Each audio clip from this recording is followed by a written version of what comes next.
talk about anything else. We don't want to know. We're dedicated, yes, to our favorite shows. Oh, my circuits! Everybody loves Hypnotoad. Scary Dog! Pearson and Blurnsville. Futurama. Good evening. You are listening to a Radulich and Broadcasting premier podcast, TV Party Tonight. I'm your host, the mandated reporter, and frankly, I'm mortified, Mr. Mark Radulich. And joining me tonight to discuss our favorite show, tee-hee, ha-ha-ho-ho, isn't that funny? Our favorite show is, of course, WWE Extreme Rules, with only one extreme match because 2021 in the WWE. Ladies and gentlemen, that pillar of positivity from our Canadian office, Chris Bailey, how do you do? And boy, am I going to be super positive over this one, Mark. I'm telling you right now, positivity is definitely how we're starting this show. Just so positive. You're so All the positive, positives. you're practically eternal. Fighting, trying to be positive. Fighting. Soul breaking. All right, so did you catch the pre-show match with Liv Morgan and Carmella? I did. What are they doing? Like, remember back in the day when kickoff shows used to try to sell the pay-per-view? Mm-hmm. Can you imagine selling your show on the back of Liv Morgan versus Carmella in an 8-minute match? I have a slightly different issue with the WWE. So the WWE is trying to make themselves like I don't know if you have sports in Canada. I know you have hockey. You might What an asshole. Because you're like a province of the United Kingdom. I think you guys also might have cricket. Am I correct about that, or is that just the Indians? Nobody. Oh my God! I'm stepping off this one. You are What? on your own. Indians from India. I don't understand. We have crossed the undiscovered country, sir. We are not talking anything about that. I'm Canadian. I want my life after this show. Anyway, Not my head in a paper bag with a VHS tape of my death. No. all right. So when you're not playing with your GoBots, do you ever watch sports, Chris Bailey? Professional wrestling, maybe No, some no, real mixed, sports. Real sports. mixed martial arts. Yes, I Okay. watch those too. No, I don't watch real sports. No, Okay. absolutely not. Okay, so if you watch, I watch the boxing, yeah. Oh yeah, And- no. I will watch an occasional boxing. Okay, so you know how Absolutely. like in a boxing broadcast, or even like if you watch a more modern UFC, especially since they when they were on Fox for all that time, but just about any modern sports now, they have like a pre, mid, and post show panel giving analysis of Correct. the sport, the game, the match, right? Right. And, they bring in legends, they have professional commentators, and they mix it up and they have a conversation to kind of just build out the flavor of the show, right? But here's the thing. It's real analysis by real people about a real thing that's about to happen. So when they say, I have some thoughts about Canelo versus Caleb Plant. I have seen Canelo fight before, and so here's what I think will happen when he steps into the ring with Caleb Plant. Okay, well, I have some thoughts about Caleb Plant that I'd like to share. And they go back and forth, and they, and they discuss, and they argue a little bit, and they go, okay, well, now let's go to the match, and let's see who's going to win. We don't know, because it's fucking real. It's real, Correct. Chris Bailey. The WWE decided to mimic that with their like pre, mid, and post show panels. Like their whole the kickoff thing used to be, "Hi, I'm Jim Ross. I'm Jerry the King Lawler. Let's have a match. Buy the pay-per-view." Okay. Yep. Right? Exactly. And it used to be available for free. Like, remember when this used to be on Sunday Night Heat? Because people hadn't bought the pay-per-view yet, and they're like, "Hey, here's a free match that everyone can see. Go to the pay-per-view and buy, and buy the main event. Buy Because Bret Hart versus Shawn Michaels." Generally, you'd get like a part of an angle. Mm-hmm. You know what I mean? You'd get somebody rolling into the arena. You'd get a match that set it up, that show you, the arena and the vibe. They're selling you on the entire card. I mean, it's a real hot sell. Right. And now, where that doesn't exist, that we have prepaid money shows. You Right. know what I mean? The money's already made. Peacock already gave them their cash. And So the they pre-show's on Peacock. Right. And they have no investment No, yeah, right, exactly. So you've already paid your money. So Right. what is the purpose of the pre-show? There is literally none anymore. Right. You don't So- need to sell it. And then Who are you building for? And it's just one match, so they're not even getting like extra. Like this was a 7-match card. They got one extra match on this thing, so 2 people got to be, like. And there's so it's not like it's like it's not like a battle royal. You know what I mean? Like Right. a 6-man tag or an 8-man tag. It's like something where we can get a bunch of people on the card that we just don't have time for in the 8-hour broadcast we're about to do. I hate the WWE. Oh man. Anyway, the point that I'm getting to is I was actually watching and listening to. I was home by myself, like my not by myself. My kids were in their rooms. It was a Sunday night, and they were ready to go to bed. My wife was out for her birthday, so like no one was chattering in my ear, and I wasn't really engaged with anybody else, and I wasn't on my phone, and I was actually just. That's why I'm making a big deal about this. I was just watching, and I was listening, and I'm like, they are trying to sell you on, by God, real-time sports analysis for the fake wrestling show that we're about to watch. And they're talking... But meanwhile, while that's happening, you got Liv Morgan and Carmella in the ring while they're doing this kickoff show. So continue on. So, like, they're like, well... I ever tell you the story about the friends that I met while I was doing extra work acting when I was in Los Angeles? So, yeah, I'm on a set for a movie, and I meet these 2 guys, and we met because we were talking, wrestling.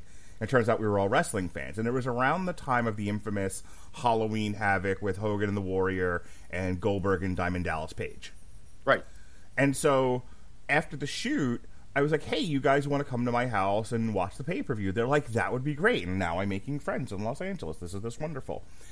And me and the one guy are like, we're talking about Page versus Goldberg. And I'm like, I don't remember what the exact thing I said was, but it was just like, hey, maybe it's time to put the title back on Goldberg. Page has had it for a little while. You've already got Hogan and Warrior, the rematch on the card. We're talking about it like people who we're talking about non-kayfabe. This will be the story, like the way you and I would talk about it, right? Right. My friend goes, this other weirdo goes, I don't know, man. Goldberg can hit that spear from anywhere, but Diamond Dallas Page could hit that diamond cutter from anywhere.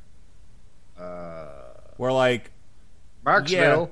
Yeah. We're like, sure, he'll hit it from wherever they tell him to hit it because it's not real.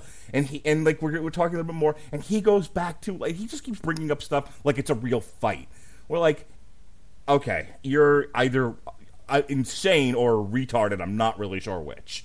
And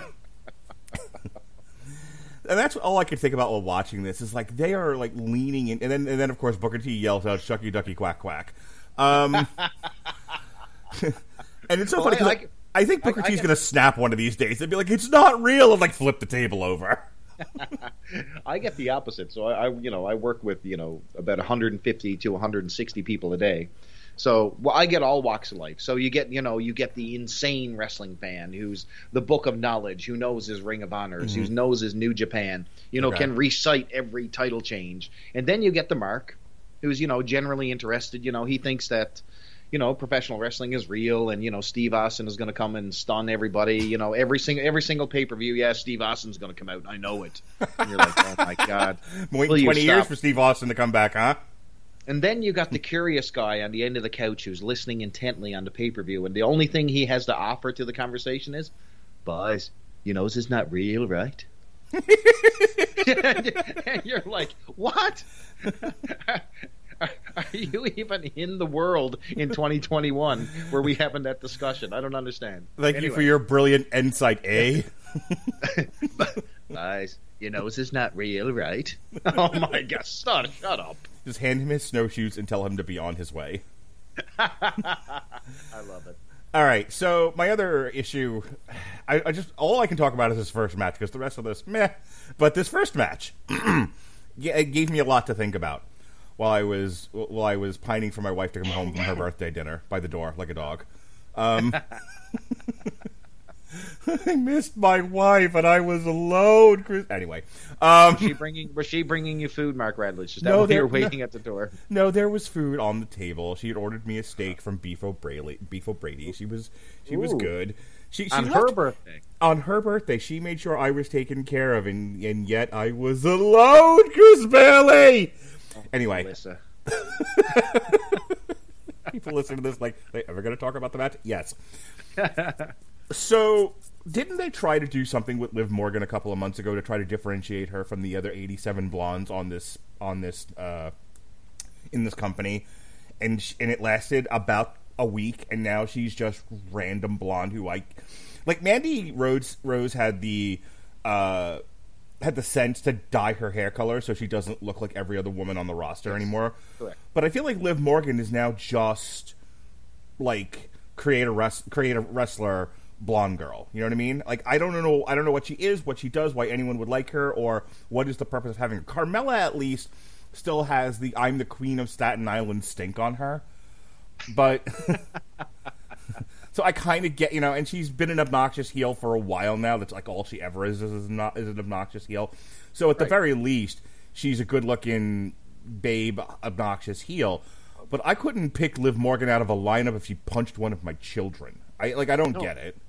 And this is the problem. Like we're going backwards. So we're supposed to think that the era of the diva is long gone. You know what I mean? Mm-hmm. But you'd never know it with Liv Morgan coming to the ring because she looks like she's plucked out of 2011, for example. Yeah. You know what I mean? When we're having the Divas title, I was waiting for Paige to come out with that stupid butterfly title and defend the belt against her. I mean, we're going backwards with her look, and she's had so many gimmick changes. She's gone from Riot Squad member to the jovial NXT girl who used to skip to the ring with the suspenders, mm-hmm. and then all of a sudden she was repackaged as this crazy lesbian, the storyline which was dropped out of nowhere, and then she went back to the Riot Squad, and Ruby went away, and now she's just Liv Morgan floating in the abyss. Yeah, with no reason to exist. Now that you say that, now that I've gotten the whole history of Liv Morgan in 2 minutes or less, I think I know what her gimmick is. Are you ready? Are you ready for her gimmick? I think I understand what her character is. You ready? What is it? Go. Future endeavored. Yes, exactly. Well, she won here. But yes. So did Bronson Reed right before they cut him. I don't want to hear it. AEW. What? Wait a second. I don't even think that. Like, why would they want? I mean, unless they're really trying to boost up their women's division. Like, that's my point. Like, a lot of who they have in AEW, like, I can tell you who they are. Even the Japanese ones. Like, I'm not Jim Cornette. I can tell the difference between Japanese women. I swear I can.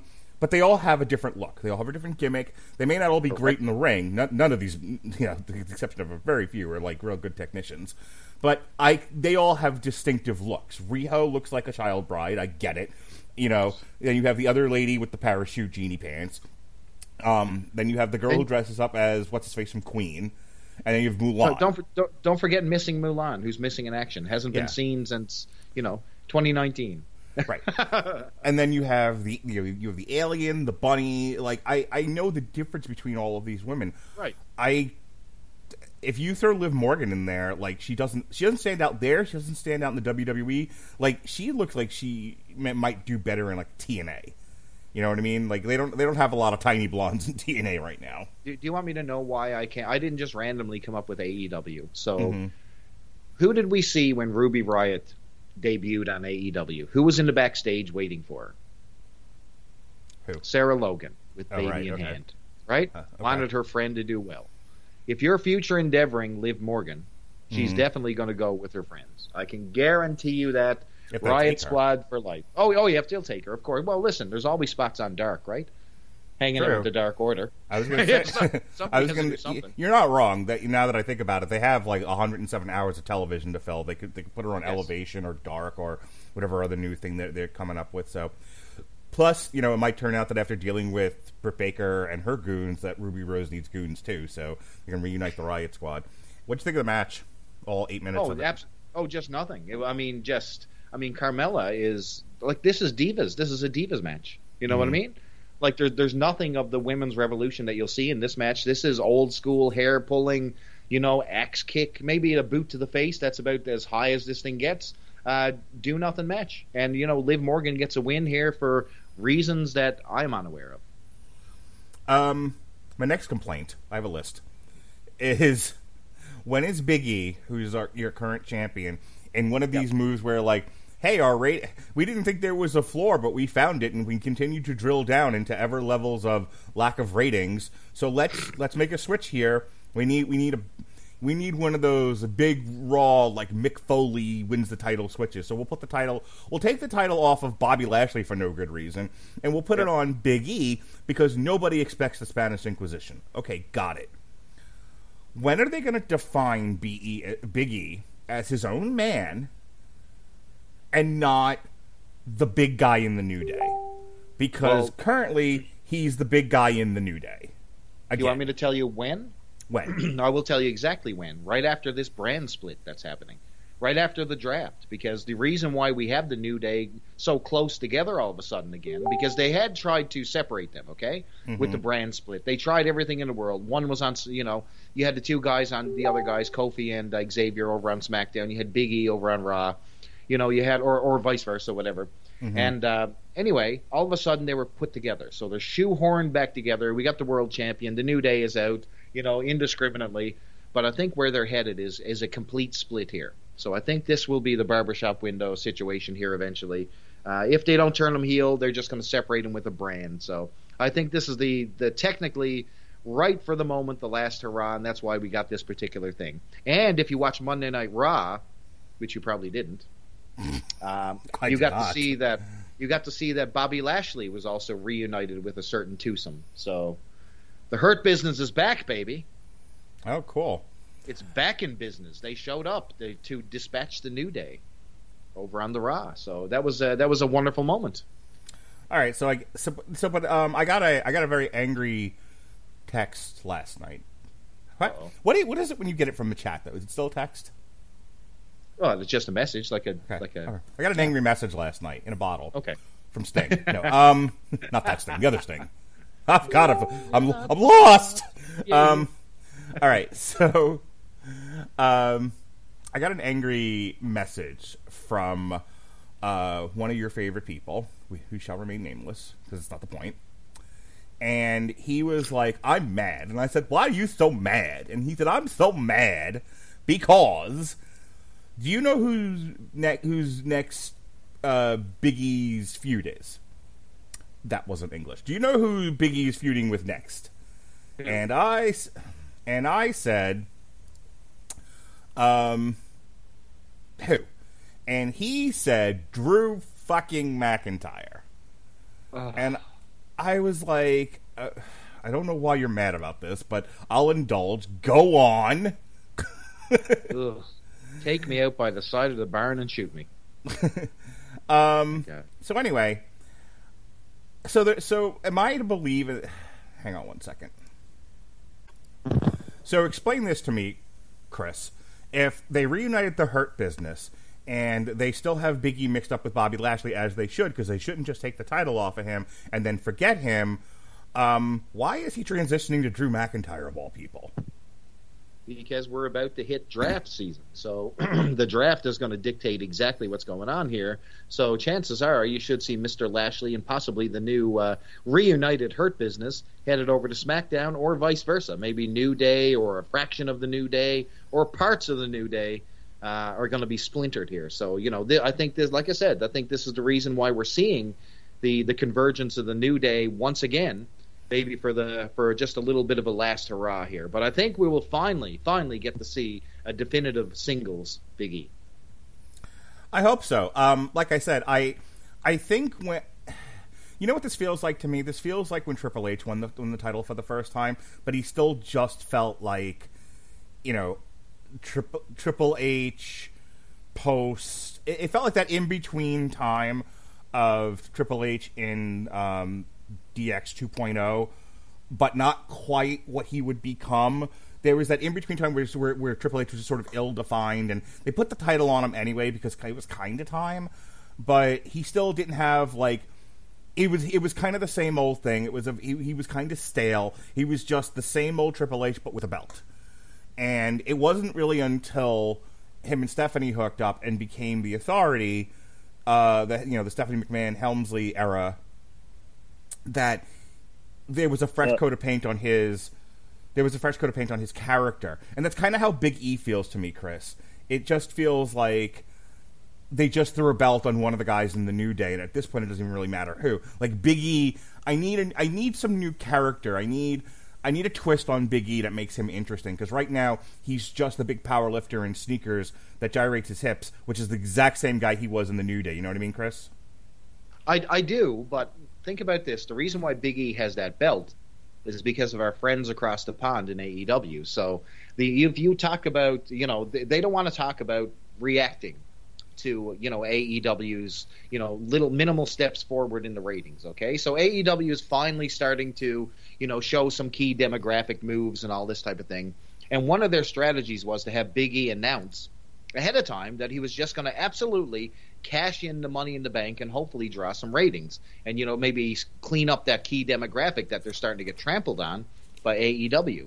It was, I would say, not a success, but reasonably a little bit more successful than what they've been doing previous weeks. So it's just a exercise in futility at the moment. But I will tell you this, there's something in Big E, but like you said, we will not see that until he completely and utterly separates himself from the New Day, a la Barbershop Window. Yeah. See, I disagree. Well, hey, speaking of barbershop windows, how about an introduction? How about I let the people know you're here? How about I ask you a question? Like, how you doing, Harry Broadhurst of the Kickoff? It's a run-in. I disagree. I think Big E can still remain. I think Big E can still remain a part of the New Day and actually have a run with the championship while still keeping the characteristics that defined him.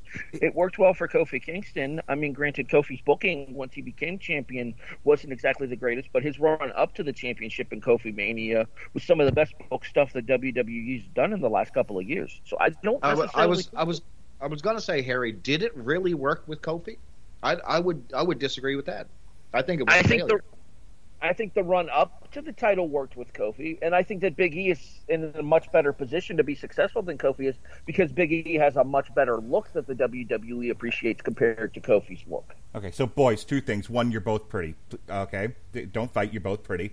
Two, Kofi's run up to the title worked the same way Becky Lynch's push worked. It wasn't because of who. It was somewhat because of who they were, but it was more because of who they were feuding with and who was getting pushed at the time. Kofi got popular because it was anybody but whoever was running around at the time with the title. And people were like, please, for the love of God, somebody that we can buy into. I think also somebody got injured and Kofi had to take their spot in the Elimination Chamber. And it was like, suddenly everyone became very much like aware that this was a possibility. And it was like anybody but whoever is escaping my memory right now, which was the exact same issue you had with Becky Lynch, which was anyone but Charlotte. Go. Okay, the man running around with the title then was Daniel Bryan, so I somehow doubt that. No, there was another people, I remember this. People were sick of somebody. The person that he replaced in the Elimination Chamber was Mustafa Ali. There was somebody there, Harry. There was somebody there that everyone hated, and when there was an opportunity for... Okay, who am I thinking about then that they were going to put in there with Daniel Bryan that they ended up switching to Kofi at WrestleMania? Maybe that's what I'm thinking about. That may end up being the case, because I believe it was supposed to be Bryan and Sheamus again. Maybe. Oh, Jesus. Maybe. Oh, Jesus. I feel like it was Brock Lesnar, but... that just might be my own go-to thing. All I remember was go ahead. Oh, I'm sorry. I do agree with Chris on one thing that he said though. Yeah. Oh, hi Chris. How you doing? I agree with him about the fact that I think the Hurt Business is going to get drafted to SmackDown in full. Maybe. All right, let's actually talk about the match. So the New Day, after all that, took on Bobby Lashley, AJ Styles, and Omos. And every time I see Omos now, I feel like as soon as they're comfortable with him wrestling a competent enough match by himself, it's going to be throw all the titles at him everywhere. Like I just this is for me the new Kevin Nash as Shawn Michaels heater, where we're just waiting for him to get just enough adult deer legs under him so that they can push him to the moon. To the moon, Chris Bailey, as Cameron Grimes would say. I just that's what I'm thinking. It's just like I'm watching this, and I'm watching the New Day, and I'm watching Lashley and AJ Styles, and I feel like AJ Styles, much like Kevin Owens, is just waiting for that contract to go so that he can either go to AEW or just retire. And I'm looking at the New Day, and it's like same old thing, and all I can see in this match is Omos, and all I can see is guys in the back like Bruce Pritchard and Vince McMahon are just like, please be good enough that we can trust you to have a singles run. Please, that's all we want out of life, is this 8-foot tall guy to be good enough that we can push to the moon. What do you think, Chris? Oh my God, are you being serious? I am. Omos makes Giant Gonzalez look like Carl Gotch. Absolute, and like he's barely a heater. I can't wait for get this guy off my screen. Now, listen, think about this match. So you had the New Day, okay? You brought back the Hurt Business on Raw. What you should have done here was have the New Day, challenge Bobby Lashley and two partners of his choice and reunite the Hurt Business here and carry over that feud on Raw. But instead, you brought in, for no reason whatsoever, AJ Styles and the useless human sack of turd, Omos, which does not belong on my screen. This was an embarrassment. This is typical of WWE booking, and when you compare this to the competition that's happening right now in the professional wrestling world, this is why you're sitting on a ratings bottom right now. This stuff just like this. And shame on them for having a talent like AJ Styles in the mix of this trash here on the pay-per-view. But thank God he was here to hold up the fort, because Omos certainly didn't. What did you think of the match, Harry? And how long before we are revisiting 1995 with an almost year-long world title run? Raw beat Grand Slam in the ratings, so dead that. Second of all, beat them in the overall ratings. Beat them in the 18-49 as well. It was on one part, on Rampage only. Well, SmackDown obliterated Rampage, but Rampage is the B show. Beside the point. Back to the actual match itself. They're hoping Kevin Nash. I'm thinking more Great Khali. I'm sure you are, but I speak for the trees, and the trees in this case is management. There's definitely hope that Omos is going to be the next big guy, the next big super monster champion there, but I don't see it. And the reason I say I don't see it is because I don't think he's going to show enough personality to be able to go above and beyond tag team wrestler or lower mid card kind of guy as a singles. Maybe they can give him a manager like Cameron Grimes or somebody. They're definitely going to have to give the heater a heater. Yeah, for sure. The match itself, I kind of see where Chris is coming from in regards to reuniting the Hurt Business the night before, but I think that works better as a surprise on Raw when you bring back Cedric and Shelton. They didn't give him a reason for being on Raw, is what I'm saying. They just showed up. And I think that actually works better, though. And the reason being is that it's been kind of teased that the Hurt Business was going to reunite as well. Because with MVP out, then Bobby Lashley's making the decisions right now. And I'm curious to see how this is going to play out when MVP comes back. Maybe it's MVP pulling the strings in his absence. Rumor has it people thought this was the best match on the card, Harry. Did you actually we talked about everything but the match. Did you actually like the match itself? I was getting into the match. I was getting there. Were you Greg Valentine? Yes, it takes me about 5 minutes to get started. I actually did enjoy the match, but I don't think it was the best match on the show. Okay. And the reason I don't think it was the best match on the show is I don't think it was placed in a position to be the best match on the show because of the length of the match. The match went almost 17 minutes, and I think that if you're going to have these 6 men face off, I think that something harder hitting and quicker would have been better service to them rather than having them drag this out. Like when both members of the New Day hit the flipping dives, I was waiting for them to go to commercial. It felt like a Raw match. Mm-hmm. It picked up at the end, but it felt like a Raw match at the very start there, and I was waiting for it to get started, and it took a while to get there. Speaking of Greg Valentine. Chris, I'm going to defend Omos here. I know, shock. But I'm going to defend Omos. And I'm going to say that I think for what they wanted him to do, and I think, AJ Styles, as we talked about, and I think our last review, about, like, little guy, but the Mania of WrestleMania 6 and 7, we talked about, like, Mr. Perfect, creating the movement for, bigger guys and all of that. AJ Styles bumped his ass off here, which is kind of what he's meant to do when he's in there with Omos. Bobby Lashley did his part, and as unexcited as I am by the New Day, as it's, for me, just feels like stale bread, when you actually watch them wrestle, they wrestle, are there three better, more cohesive guys right now in wrestling than the New Day? They've been together for so long. They finish each other's sentences. They feed each other soup. They're great to watch. And if you don't think about it, it's kind of like a crap action movie. If you don't think about it, if you don't analyze it, if you just want to be entertained for 2 hours on a Sunday on your couch, the New Day are great. And I thought they worked. I thought all six of these guys, for what they were supposed to be doing, all worked really, really well together. I don't have a major complaint with the actual wrestling here, Chris. No. Neither do I. So fairly solid. It's just pointless. What's the reason for this thing to exist? It doesn't have a reason to exist. This should have been, if you were selling a pay-per-view, I would have put this on the opener.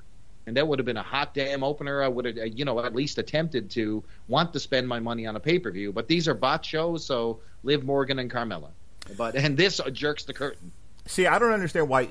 I honestly think they should have swapped the next match with this one and maybe another one and put this more closer to the middle. But we have the Usos, speaking of stale, the Usos taking on the Street Profits. Let me tell you, Harry, every time I look at the Street Profits, all I wish is for the alternate universe where the Street Profits and Private Party wrestle each other. That's all it's all I care about. It's all I want to see, and then I probably don't ever want to see it again. But because I don't watch the weekly program, it's been months since I've seen the Street Profits in action, and I see the Usos every time I turn on the television. So, was it an okay match? Sure, it was fine. This went about 13 minutes, 45 seconds for the SmackDown Tag Team titles, and I don't, at the risk of repeating myself all throughout this review, it was just fine. It was adequate. It was serviceable. It was a WWE Tag Team match in 2021, Harry. See, I disagree. I think this was the best match on the show. Ugh. And the reason I say that is the Usos and the Street Profits have some of the best chemistry going in the company right now, and they've run this match. They've run this match twice on pay-per-view now, and once on SmackDown. And in my opinion, all three matches have been bangers. What do you think, Chris? Whew. I guess I hate the product. I guess I don't want any of this on my screen anymore. It's not fresh. It's not new. It's been on my screen too many times. The Street Profits feel like just nothingness, like empty air. Like as soon as they finished up the whole thing with the Viking Raiders and all that stuff, I completely lost interest in the entire, we want the smoke. It became just something that I didn't want to see on my screen anymore. And every time I see them, I have that little urge in my stomach that I want to reach for the remote. Like it's instant go away heat on my screen. And the Usos are about as stagnant as you can get. As for a match, you know what? Looking at a couple, great exchanges, lots of good moves, interesting match. Do I care about the feud? Number one, I don't. Am I concerned that there was going to be a title switch? I didn't. And it meant nothing. So good match with empty vortex around it. I'm going to do something really unique for internet culture and internet wrestling review culture particularly, because everything has to be either a 1 out of 10 or a 10 out of 10. I'm going to go ahead and do something crazy, Chris Bailey, especially for all the conversations that we've had, all the things that we've talked about. I'm going to do something radical. It's a 5 out of 10, and some things are just fine. They're not the best ever. They're not the worst thing ever. I'm bringing back the word fine, okay? It's fine. You don't have to love or hate everything, people. It's just okay. It was absolutely the next segment in the circus that you brought your kids to, which was entertaining and forgettable as soon as it was over. Do you want me to break down my rating system in my own mind? Here, and I'll do it extremely quick. Here we go. Okay, so like Ron the Space Knight, GoBots, Mask. Sorry, go ahead. Shut up.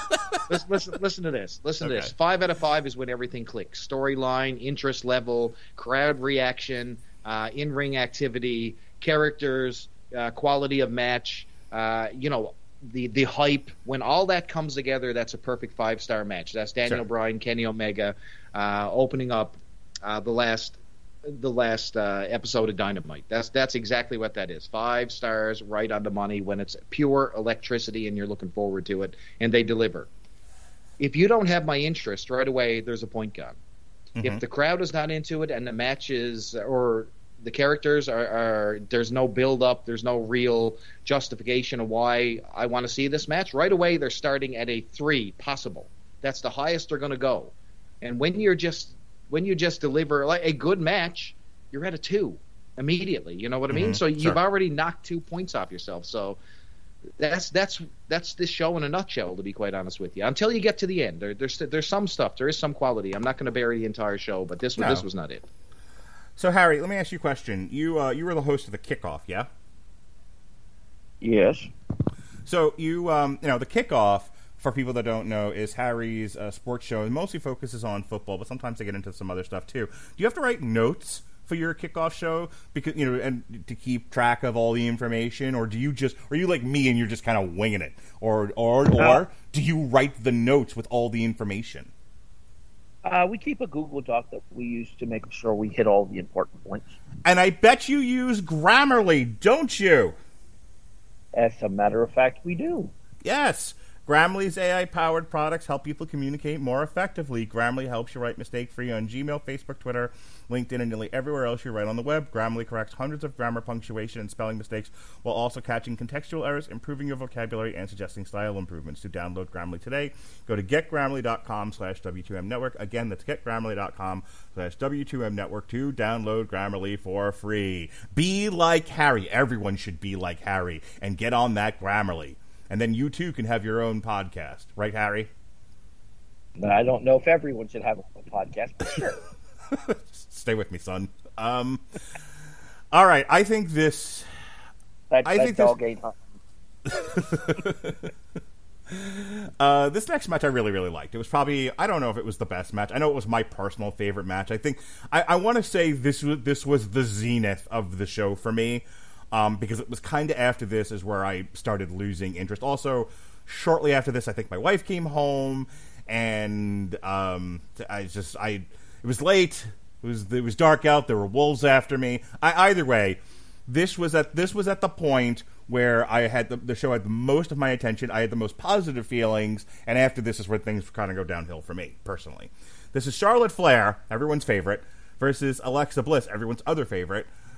Which went 11 minutes and 25 seconds for the Raw Women's Championship. And I have to say, I know everyone hates Charlotte for all the reasons we've documented on every single one of these podcasts, so I'm not going to get into all that again. But I think when I just forget about that and I just watch her wrestle, she's probably one of the best women's wrestlers out there right now. She rarely has, depending on who she's with, Nia Jax, depending on who she's with, she generally has some of the best matches, men, women, whatever. And Alexa Bliss, as I was telling Chris when we first started, some of these girls just, I don't feel like have any kind of character to them. They have nothing going on. You couldn't tell them apart. And then there's Alexa Bliss, who really throws herself 110% into everything that she does, even going all the way back to NXT when she was walking out with the 2 dubsteppers. So, watching them together, as silly as... I don't know at what point, Chris, I texted you and I'm like, when did we go all the way back to the late 80s, early 90s WWE? But again, I didn't. My kids didn't watch this, but I was kind of looking at audience reactions to this match, and this was the one that the audience was into too. This is the one the kids were into, and all this shit that happened at the end with Alexa Bliss and Lily and all of that. People ate it up. People ate it up with a spoon, and I can't take that away from them. So I really enjoyed this, Chris. I don't know what you think. Charlotte Flair, Alexa Bliss. So, listen, I'm all for gimmicks, and boy, does WWE need gimmicks. Like, if you brought back the era of the Garbage Man, I'd be perfectly okay with that because it would be something different. They're not leaning into the professional wrestling end of it.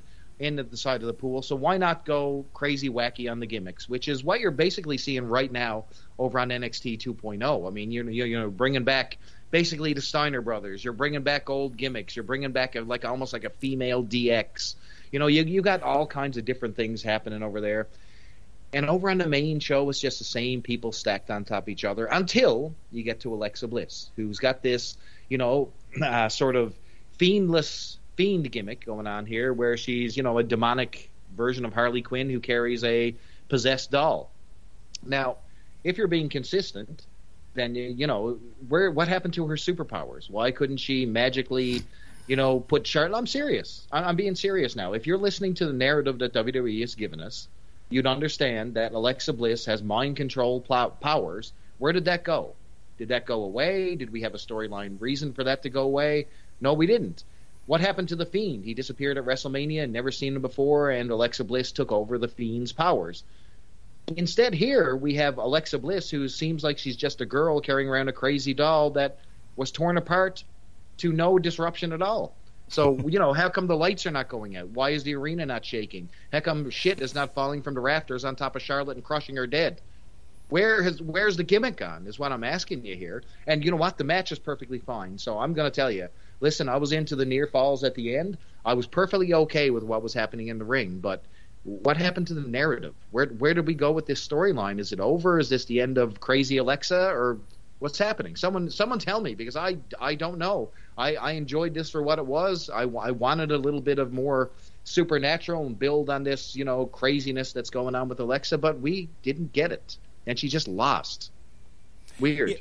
Yeah, it's a little flat of an ending when you consider what a cartoon character she is and all the cartoony stuff they've done with her. But what do you think, Harry? What's your thoughts on all this?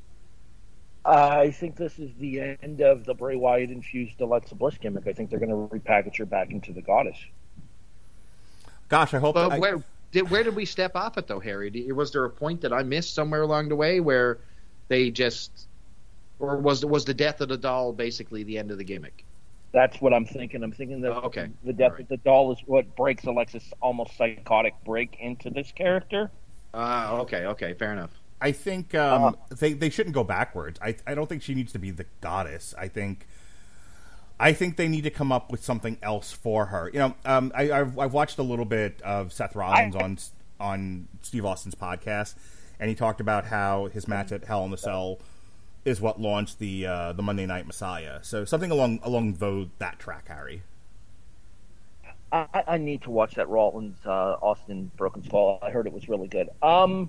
Honestly, I don't know how much longer we even have Alexa for, if we're being frank. She's about to get married. She's made it stated that she wants to have a family. Okay. So, truth be told, I wouldn't be surprised if this is the beginning of the end for Alexa Bliss. No, I'd be fine with that too. I mean, I think she's done her bit for God and country, unless they have, unless she's like truly inspired and there's something she wants to do. If she, yeah, exactly. Of all the people on that roster who's like, I have done everything this company has asked of me, and I want to take a break and I want to do something else. Ronda Rousey, when they all say that stuff and it's like planned and they have a graceful exit, I'm all for it. I'm 100% behind them. So, you want to talk about the match at all, Harry? Did you have any thoughts? Match itself, I thought was okay. I do appreciate the fact that Alexa had Charlotte so thoroughly scouted, as I think that's something that they should incorporate more into matches, specifically the duck of natural selection into the rolling senton. I thought that was really nicely done.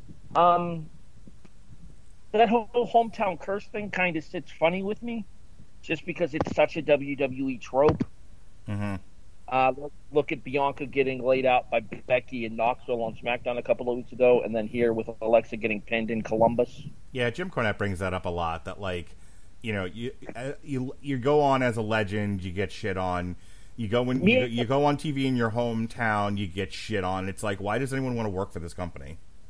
Me and my buddy were talking about this here, and it reminds me of WCW almost in the sense there. Do you remember 1997 and the Fall Brawl War Games between the NWO and the Horsemen in Winston-Salem? I do. With Kurt Hennig. Yep. And then they returned Fall Brawl to Winston-Salem the following year, and like 4,000 fewer people showed up. Yeah, because you killed the freaking town the year prior when you had Kurt Hennig turn on the Horsemen. Yep. After all that build up. So I'm going to keep with you, Harry, here, because I actually don't have a lot to say about this. My wife and I were in the middle of a pretty serious conversation we were having, and I barely paid attention to this match. Also, I don't care about any of these people in it. Damian Priest, this was my only observation. Damian Priest versus Jeff Hardy and Sheamus. He retains the U.S. Championship. Honestly, I would not have even known that if I had not read this note that I wrote with Grammarly. Retains his U.S. Championship at 13 minutes and 25 seconds, Harry. So it's a detail. It's a small detail, but it's one that I noticed, and it speaks to me, Chris, about like the leap from NXT 1.0 to the main roster, and how little details just get dropped and everything just becomes, as Chris Sheehan would say, hospital food. Damian Priest used to very specifically do his bow and arrow mimicry, and it wasn't until he had released his invisible arrow that the flames would come up. That's not even timed anymore. Like, he just kind of... They were already up and he was doing it. It was utterly mistimed. It had no real effect. And I was like, and here's the thing, and this is why I'm making a big deal about it, Harry. Does anyone give a shit anymore in this company? Does anyone like really care? Or have we all gotten to the point of, we, as in everyone on that roster, gotten to a point of, go out, hit your marks, say your lines, go backstage. Go out, hit your marks, say your lines, sing your songs, go backstage. Another town, another show, hit your marks, sing your songs, go backstage. I can't say I noticed, but in fairness, I don't pay attention to entrances. What'd you think of the match? Match itself I thought was pretty good, although I do think that the Priest-Sheamus rematch on Raw was better. Okay. Chris, I've said a couple of things there. I also want you to talk about the match. The floor is yours, sir. The triple threat. Damian Priest, Jeff Hardy, Sheamus. You got Sheamus on my screen. Why? Why am I watching Sheamus? Why am I not reaching for the remote? I don't want him on my screen.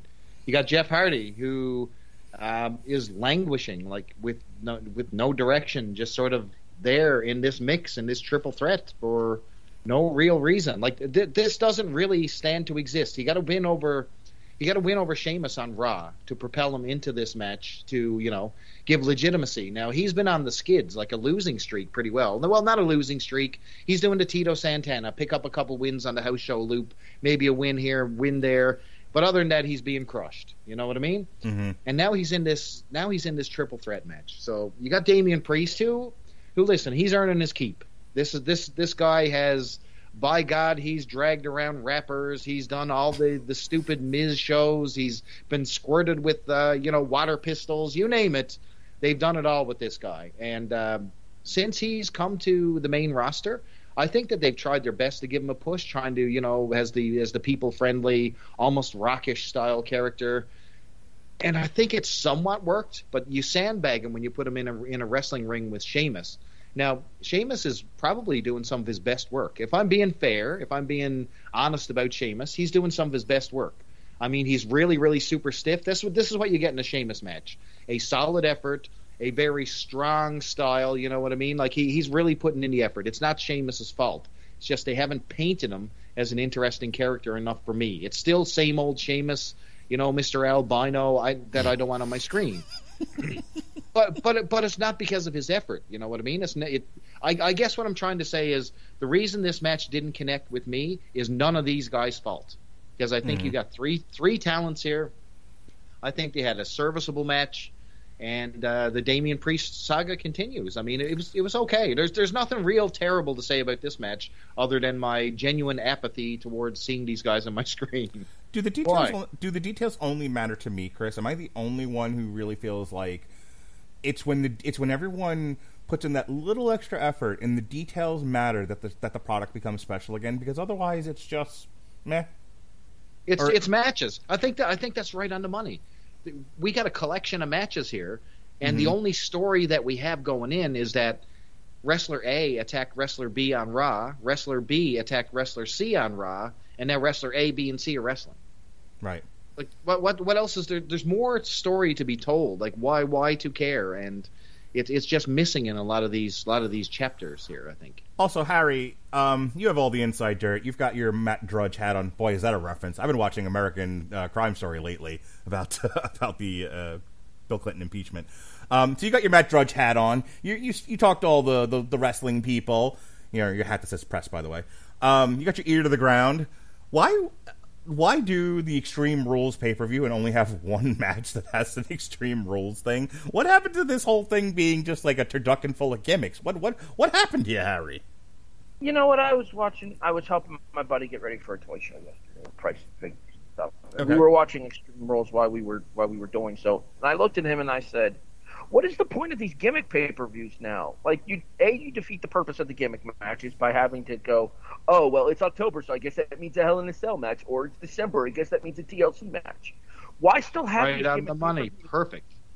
Why still have these gimmick pay-per-views if you're not going to use them to make something meaningful with them? Like, I appreciate the Hell in a Cell matches. I appreciate the tables, ladders, and chairs matches. I appreciate the Extreme Rules matches when they mean something. Right. And with these gimmick pay-per-views, they don't mean anything because of the fact that more often than not, the matches are shoehorned into an extreme stipulation. Like, look at the main event, which we'll talk about a little bit later. Look at Reigns versus the Demon here. Yeah. It didn't need to be an Extreme Rules match. Now, granted, the use of weaponry during the course of the match did enhance the match, but it didn't need to be one because it didn't have a logical reason to be one other than the fact of the Usos jumping Balor before his title match on SmackDown a couple of weeks ago.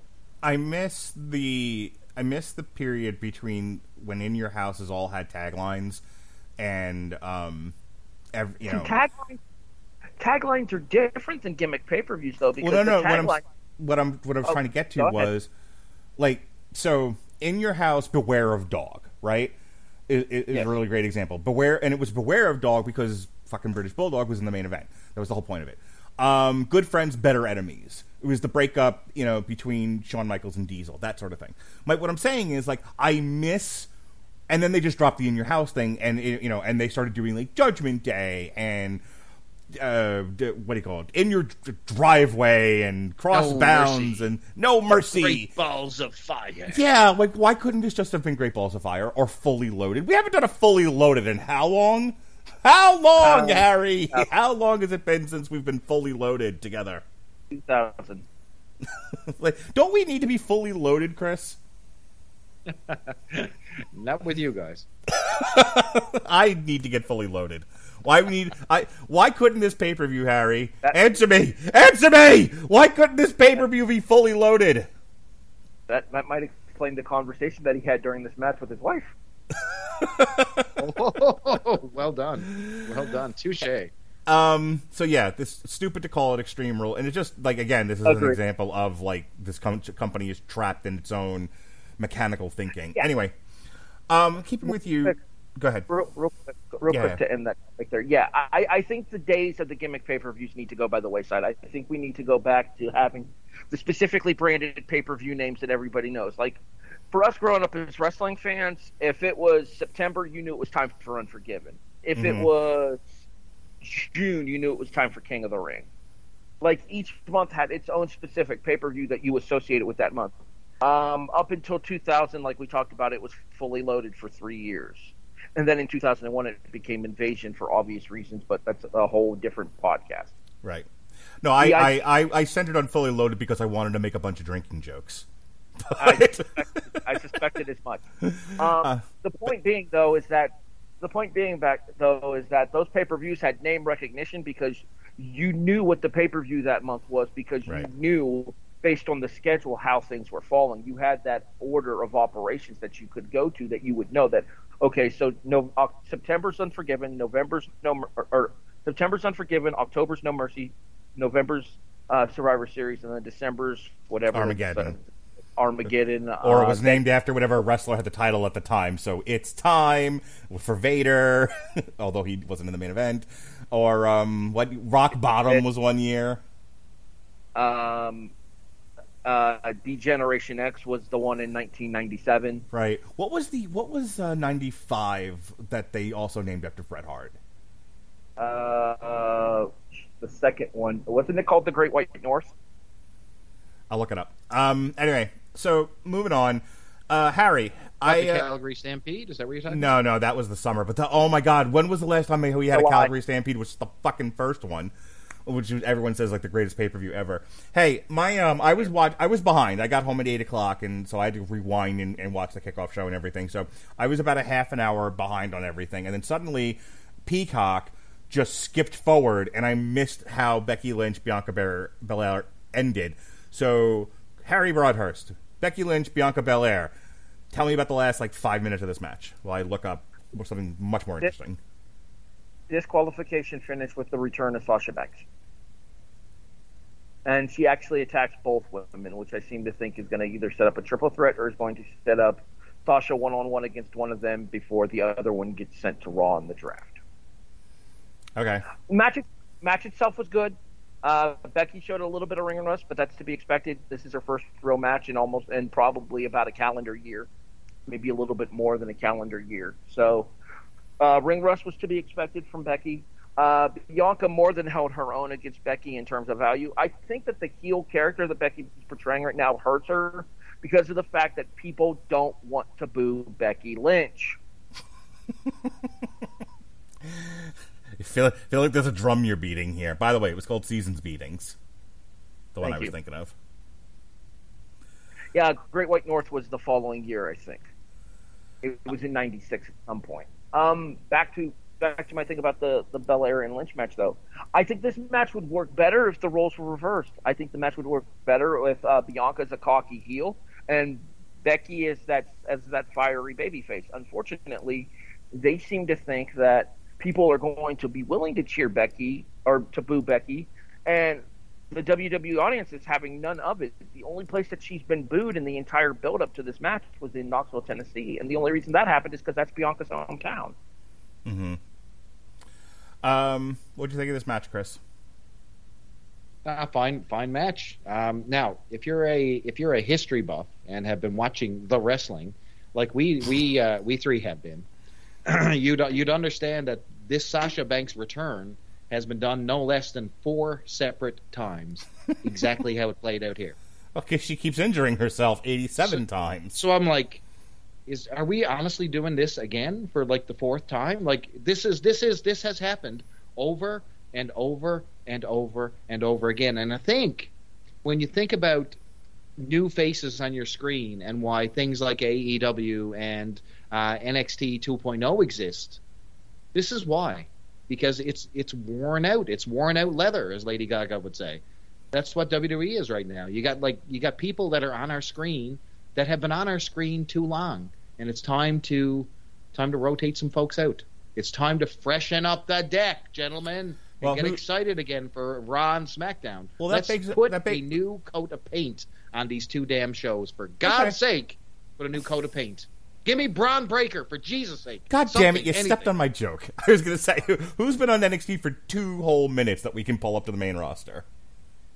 I'm not saying pull those guys up to the main roster. I'm saying it's something fresh, it's something new. Regardless if I like it or not, they're trying something different. It's different. God, he sounds like his dad, though. Oh, my God. He is the hybrid DNA of Scott and Rick together. He sounds like his he looks like, number one, he looks like his dad. He actually I'm sure that if you had to smell that uniform, it's Rick Steiner's uniform from back in the day. It is Steiner clone. And then he gets on there and he sounds like Scotty Steiner from 1993. You're like, holy shit. It's like if Rick and Scott had sex and had one child. You know, I love him. If Randy Orton were on NXT today, right? If he, I'm talking, not Smoky Mountain. What the fuck? OVW. Thank you. If OVW Randy Orton showed up in NXT today, right? 20-year-old Randy Orton. When they introduced him, he wouldn't be Randy Orton. He'd be Randy Rotten. And it's like, what? I mean, it would personality. Well, that's what I'm saying. We can't just call him Braun Steiner, an easily recognizable name. There's a reason. What's the reason, Harry? Scott's pitching a bitch fit about the Steiner name. Is that not their real last name? And no, it is not. Her real last name is Rex Steiner. Okay. RECHSTEINER. You're never going to get a real name again, because you know what happens? All of a sudden, a guy who used to work for you is going to come out using his same name and same theme music, and he's going to sit in the middle of that ring and he's going to do a pipe bomb promo right on the company he just left 7 years ago. They're not doing that again. Bring back, here comes the Texas Tornado. Here comes the nondescript, the British Bulldog. You're never going to have a human name ever again in this company. Trust me. CM Punk killed that dead. CM Punk isn't like the example I look at. I mean, Adam Cole's been fine. Adam Cole has kept his name from Ring of Honor to NXT to now AEW. And Adam Cole has said nothing but, glowing things about his time in the WWE, has not bashed them on television that I've seen, and I actually watch AEW. He's just happy to be with his friends, and that's it. And that doesn't negate your point about he's still Adam Cole, and they spent years, using the Adam Cole name and having it draw money for them, only to him to be still Adam Cole over there because I guess it's his real name, or something close to it. But you're probably, I guess. To Harry's point, if that's not, if that is somehow a copyrighted name that Scott Steiner is taking ownership of and saying nobody can ever use the name Steiner, okay, sure, fine. And then, of course, we're right back to standard mechanical WWE thinking. Peter Parker, Reed Richards, Braun Breaker. Got it. All right, moving on. Okay, well, listen to this. If Adam Cole ever came back, do you think he'll ever come back and be allowed to be called Adam Cole? Nope. Welcome, Boom Boy. It's Boom Boy, everybody. God damn right it is, it's Boom Brian Boy. Boom. Boom. Fun fact, Mark, not his real name. Adam Cole, not his real name? Austin Jenkins. Good for him. All right. God, he changed this. Jesus. Main event time. Harry, let me ask you a question. How much longer does Finn Balor have left on his contract? I'm trying to think of logically the best way to spin this, and the only thing I can think of is that when Heyman was on the phone earlier in the show, it was to sabotage with the ring crew to sabotage the ring. The problem is that he did the top rope double stomp earlier in the match, and everything was just hunky dory. This is a guy who was like, nuts to the main roster. I'm going to go back to NXT where I can be a big star and I can have the matches I want and no one's really paying any attention. And then people started paying attention, and and I'm just imagining the day that they said you're coming back to the main roster and he's just hanging on to a ring post. No! And Vince McMahon and Bruce Pritchard just dragging him out of NXT. And now he's here, and it's just the stupidest thing. As far as like the actual match goes, by the way, the point that I was trying to get to was how much longer do you think before Finn Balor and the rest of these slowly but surely the rest of these ROH, New Japan, not actual homegrown talents all migrate over to AEW? See, I think Balor sells enough merchandise that I think the WWE is going to try their damnedest to keep him. They can try, but they can't chain him to the chair. He can say no. I suppose that depends on the finances of it all as well. Like, I'm sure Balor's probably making more currently where he is than he would if he were to jump. Okay, here's the conversation, Chris, that Cornette had on his podcast, and that is, you are going to see a line in the sand, a real demarcation line between guys willing to take stupid money to stay in the WWE versus the guys willing to take less money to be happy with their friends doing what they want, not having to put up with the BS that is the WWE. And I look at a guy like Finn Balor, and I look at his decision-making over the past couple of years, and I think he's another one like Kevin Steen, who they're just, and AJ Styles, who they're all just now they see a viable opportunity, and they've all been in the WWE making good money. So unless they wasted it all, or they're bad with their finances, or they have a crack problem, all of these guys that have been in the WWE don't need to be in the WWE anymore, unless they're just there for the money, Brock Lesnar. So you might have the occasional clout guy like Seth Rollins who thinks it's a prestige thing to be in the WWE, and that's his reason for staying. Like, why would I want to go to the second-rate company when this is the best company? But not everyone thinks that way. You know what I mean, Chris? Yeah, you know what? I think so. Number one, I want to just talk about this match because to me, this was the banger of the show. This is the reason why I showed up. This is the reason why I cared about this pay-per-view. There was a little bit of backdrop here. I mean, you got the return of the Demon, which is always something to wait on. And you know what? They gave us a cool entrance. We got the classic Demon. They went over the top with the graphics, and they really used that new technology that they use with that artificial, what's it called? Someone fill me in. You know what I mean? Virtual reality. Yeah. So you know what I mean? They got the big hovering graphics and all that stuff. It really, really looked outstanding for the Return of the Demon. And they had a banger. Listen, the WWE main event style with Roman Reigns and all that stuff, that's not bad. It's not bad stuff. You got all the kickouts. You got a reason to concern because you actually think that the Demon has a chance to take that belt. There was a lot less of a chance in reality what we thought, but they gave us a good match. And then the ending hit. No. So, yeah, I know a lot of people are crapping all over the ending. But again, if this leads to something, then I'm fine with it. Like, is this Bray Wyatt? Is this collusion behind the scenes with something else happening with Paul Heyman? Is this... What is happening here? You know what I mean? You got Bray Wyatt floating around, who everybody thinks is just instantly going to AEW, yet he still has his WWE Twitter tag. Now, I'm sure he's calling himself Wyndham, which is his real name online, but is the reason why the Alexa Bliss thing went away, and all of a sudden the ring cable breaking and the Demon, the attack happening on the Demon, it all points to different directions. So, my fantasy booking wants to think that this is all part of their big plan, and we may see the return of the Fiend or something even more sinister in the background. I'm hoping this pays off, and it's just not Paul Heyman paid off the ring crew. I'm hoping it's not that. I'm just hoping that there's something to come out of this. So, they've got my attention here because this was a big main event match, and you ended it with a broken ring cable. So I'm hoping that it's more layers to this. Maybe I'm giving them too much credit, but I'm genuinely interested to see where this goes. So I know everybody. Yeah, go ahead, Harry.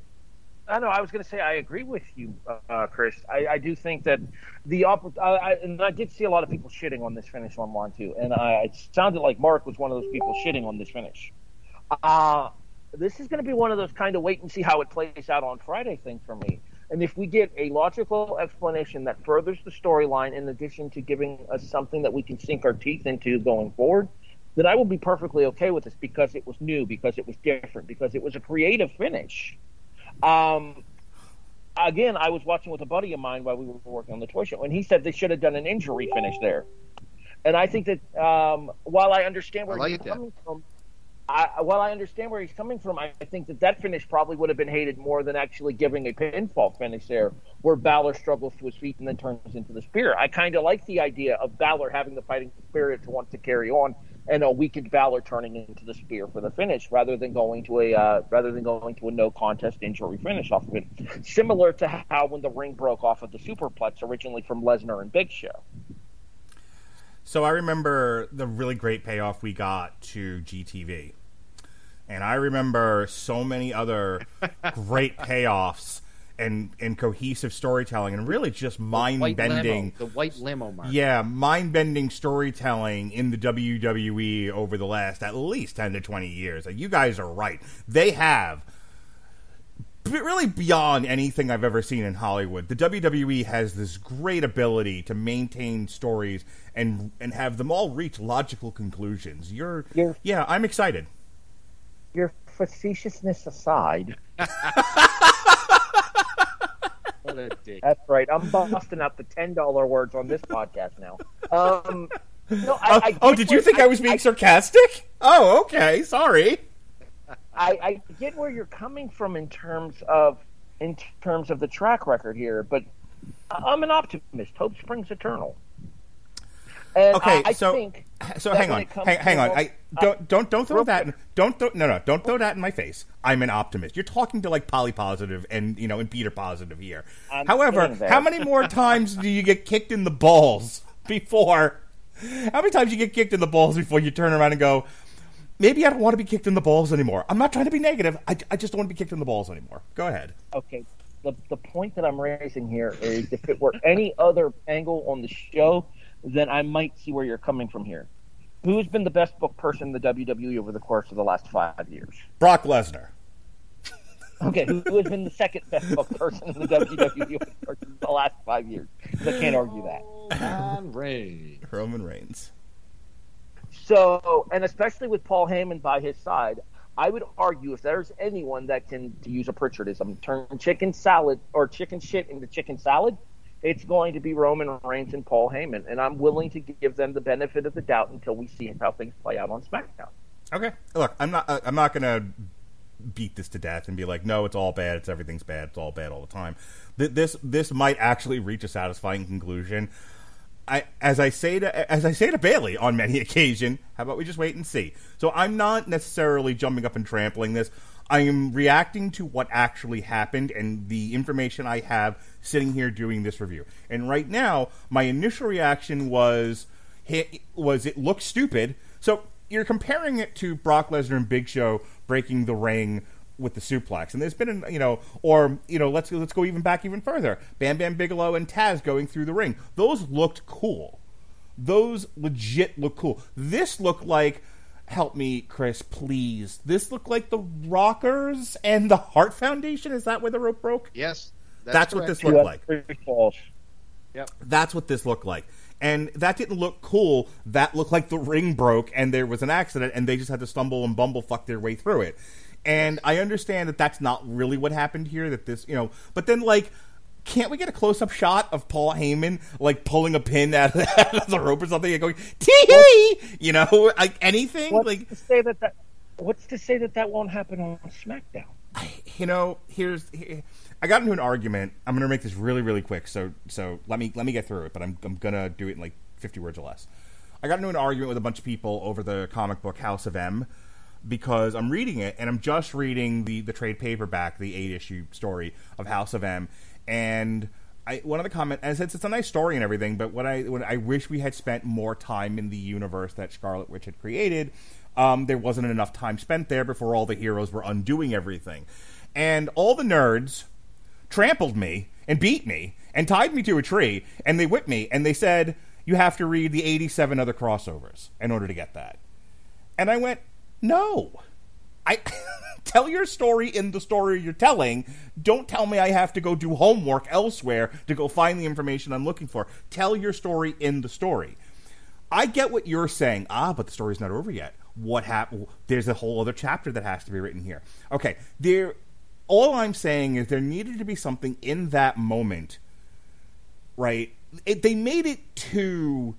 they obfuscated, I think, too much. I feel like it was too vague. I understand your point, and I understand, I think, what they were going for here, which is, it's a mystery. But give me something to hold on to here. Show Paul Heyman running away. Show something. They did the red light, as an example. They did the red light to make the demon come to life, and he has this really quick run over Roman Reigns before the whole thing falls apart again.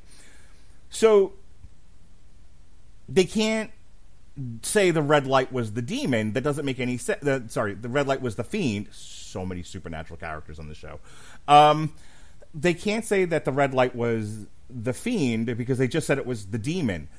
And unless they start writing really convoluted Kane-ish plots, they're really going to have to do some mental gymnastics in order to explain that it might be both things. So yes. So I got to add something here. So you're right on the money. I'm glad you brought up that part where the red light came on and reactivated the demon, because the demon was getting absolutely decimated by Reigns.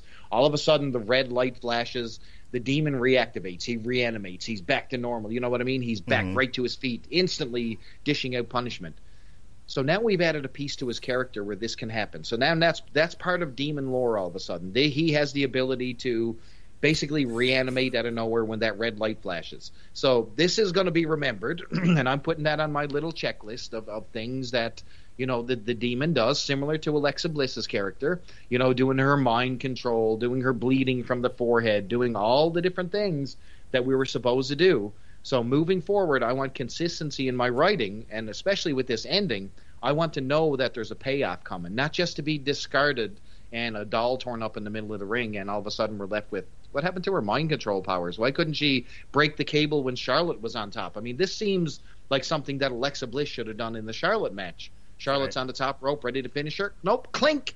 Out goes the lights, the thunder and lightning. Charlotte falls off the rope. It makes sense in the character.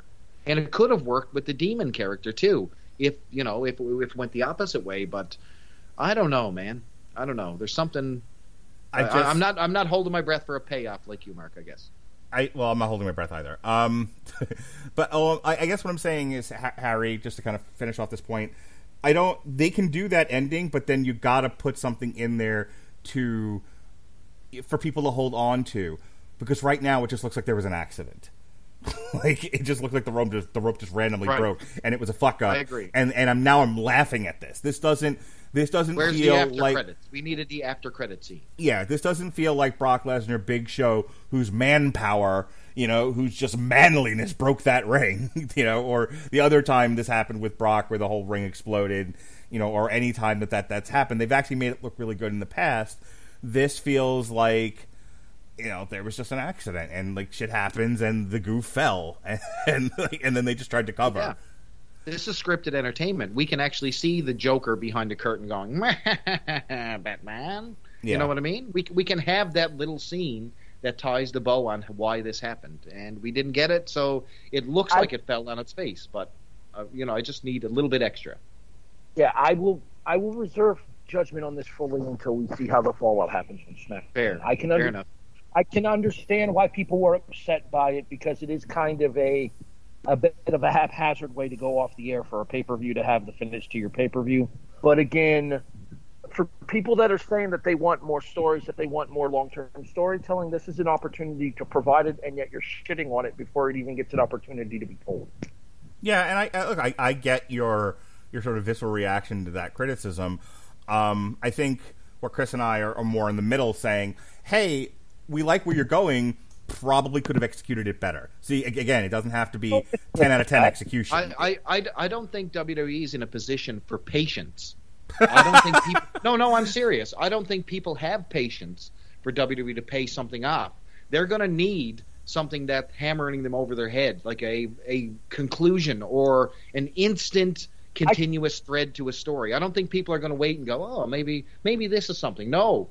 Right now, they're not in a position. People are irritated to fuck with the WWE, and you take a look at the ratings that are just cascading downwards like off a waterfall, and people want something to happen, and they're waiting for the big moment. They're waiting for something to change, and I guess they're just not in the mood for shenanigans. I would argue that that's wrestling fans in general, though. Where you're right. We've gotten to the point of such ADD and patience. Give me what I want and give it to me now. Whereas longtime fans such as ourselves know that we would go 6, 8, 12 months without a resolution to a storyline back when we were growing up with pro wrestling. I think the ADD nature of wrestling on weekly television has gotten us almost, what's the word I'm looking for here? Almost. See, I need Grammarly at this point to help me find the word I'm looking for. GetGrammarly.com/WTM Network. We've become almost... I'm not going to find the word here, so I'm just going to move on. Entitled? Wrestling fans... No, I wouldn't say entitled. I would say, oversaturated with wrestling. Like, we get so much that we want on such a regular basis that when we don't get what we want, we get super impatient because it's taking so long to get there. Right. So I'll tell you, Harry, I don't know if you watch any of the Marvel shows. I know Chris does. We have a whole group chat kind of dedicated to watching Marvel TV shows, but everyone watches them weekly. They watched WandaVision, Falcon and Winter Soldier, Loki, and now What If. They watch them week, and I tend to mute that chat because myself and Robert Winfrey binge them at the end of the show, so I don't really want to know what's happening, and so I mute it. But I turn in occasionally, and I think what you're saying speaks to, because we're just talking about wrestling. Like, you think it's wrestling fans? I think it's just people in general right now, because I watch that chat that Chris Bailey is in. And if there's an episode of any one of those shows that does not feature fucking Mephisto, or God, what was the one everyone complained about with Loki? Kang didn't show up at like episode 1 or something, and everyone would like fucking hit the roof. people. No, the one you want to talk about is when WandaVision and they had Pietro show up at the Yeah, someone shows up at the door, and then all of a sudden you're waiting for the payoff. There was a lot of that with WandaVision. Basically, what I'm saying is, like, and this is just a small group of friends, but I think but I watched this happen at large, sort of universally on Twitter and whatnot, where people just complained the shows aren't moving fast enough. We're not getting enough big reveals. We're not getting enough big characters. We're not. And it's like, fucking, there's still movies that are going to happen. These are small chapters setting up to big movies. Like, can you just relax? Do you want to know you hit it right on the money. So here's the problem with wrestling right now. So who's the shiny new toy right now in professional wrestling? What company is the shiny new toy? AEW, correct? Yep. Oh boy, it's AEW. Hey, look at us. What are they doing every week? Oh, so-and-so has debuted. Oh, another debut, and another debut, and another big happening. Guess what's going to happen? They're going to run out of debuts. Well, yes. Well, the thing now it's expect. If you've trained your audience to expect like a big bananas ending, you're going to expect a big bananas ending every time a show ends. Okay. The forbidden door is going to hit you right on the other side of the ass and throw you the other way. That's what's going to happen. Go ahead, Harry. Chris, I missed the All Out review. Apologies for that, guys. I had no voice. It would not have been viable. But that was the exact problem that I had with All Out. Was All Out a fantastic show? Yes. I will not deny that. And as a WWE apologist, admittedly, I will be the first to say that AEW had an absolutely fantastic show with All Out. The problem is you gave fans Ruby Riott, Ruby Soho now. You gave fans Daniel Bryan. You gave fans CM Punk. You gave fans Adam Cole, all on one show. Correct. Look at the bar of expectation that you just set with that particular pay-per-view. If your next pay-per-view does not rise to that bar, you're fucked. Yep, 100% agree with you. 100%. The shiny new toy is going to become the old new toy very, very soon. But guess what the other swing is? WWE hasn't had, like, their debuts are basically re-debuts. So it's just the same people coming back from injury or from pregnancy or from multiple injuries like Sasha Banks, and it's the same people returning. Eventually, those folks who went to AEW are going to be future endeavored, and they're going to come back home. The Cody Rhodes is going to come back home. Guess who the shiny new toy is going to be then? It's going to be WWE, because now they've already shit the bed. They've blown every single possible angle and debut you could possibly have, including the Japanese roster, which they're pillaging right now at the moment. There's going to be nothing left. You're not going to have a story left to tell. Patience is now needed in AEW. Patience. But they don't have it for WWE. They need the debuts. So there you go. And that there's kind of a double standard in that regard, too, that I think wrestling fans have. In that I think a lot of wrestling fans are a lot more likely to show that kind of patience with AEW than they are compared to the WWE. I watch both shows. And the reason I watch both shows is simple. I love professional wrestling. WWE can call it sports entertainment all they want to. It's still professional wrestling. I love pro wrestling. I want all the companies to succeed. I want WWE to succeed. I want AEW. I want Ring of Honor, Impact, MLW. You know what I mean? I want all of these companies to succeed, because the more professional wrestling there is to consume, the better off the industry is for everyone, going all the way down to even the lowest levels, which is where I found myself involved as a play-by-play commentator for almost 10 years. All right, so our next review will take place on October 25th. So looking right at it. And that's going to be Crown Jewel. Weirdly enough, no American pay-per-view in the month of October. Instead, they're just going to focus on a Saudi Arabia one, and that's going to be headlined by Brock Lesnar and Roman Reigns. That takes place at 1 o'clock, I think, in the afternoon, Eastern Standard Time. The only time that matters, and that's Thursday, October 21st. So we will cover it Monday, October 25th. So that'll definitely be myself and Chris Bailey, and maybe Harry will do another run-in. Is this going to be your new thing now? Just ninja yourself in the middle of the show? Yes, I think that this might be the gimmick going forward. This is just okay. It was a better return than Sasha Banks. I'm less of a bitch than she is too. So it's Venom Week all week long here. We've had I had to repost because it never actually made the W2M site because the people that run that site, they're not consistent. They years I've been sending them my stuff, but not everything makes the website. Hate mail to s.garmer@gmail.com. So occasionally I go to look for something to put in a post, and it's not there, but the podcast went up. There's no webpage. Anyway, so there's a there's a page for Venom Lethal Protector from that show that we did a few years ago. Plus our original Venom movie review from a few years ago. That's up there now. There's also a page for it now. We just released Venom, some new material. We got some Venom Carnage Unleashed on source material. 2014, myself and Jason Teasley joined Robert Winfrey to talk all the symbiotes all the time in movies and comics. So that's up today. Tomorrow, Robert Winfrey is hosting a discussion of The Sopranos, and that is to go along with The Many Saints of Newark, which is debuting this Friday, day and date, on HBO Max. Myself, Robert Cooper, allegedly, and Jesse Starcher, definitely, will be going back to church, Chris Bailey. We're going to the Church of Poppy. We're going to be talking Poppy Flux. And ending the week that was, myself and Ronnie Adams will be talking Vacation Friends, starring your friend and mine, John Cena, Cinderella 2021, and Jolt, starring the ever-kickin'-ass Kate Beckinsale. This weekend, we're starting the build towards James Bond's 5th iteration of that character, No Time to Die. But we're kicking things off. Hey, guess what, Chris Bailey? Because I know how much you like the metal. Do you love the metal? I appreciate the metal. Have you ever heard of the band Ministry, Bailey? Yes, of course. Absolutely. Yeah? What was the last Ministry album or song that you can recall off the top of your head? I don't know if I can recall one, but I've definitely heard the name before. You've heard the name Ministry? Are you sure? You're just not thinking of, like, the religion, that you've actually heard the band Ministry before? No. I've definitely heard of Ministry before. Well, Ministry's been around forever, and you can find all of their records on AmazonMusic.com. Did you know that, Chris Bailey? Well, I did know that, and now that I know that, I'm definitely not going to search that band up. I mean, yeah, that's the ticket.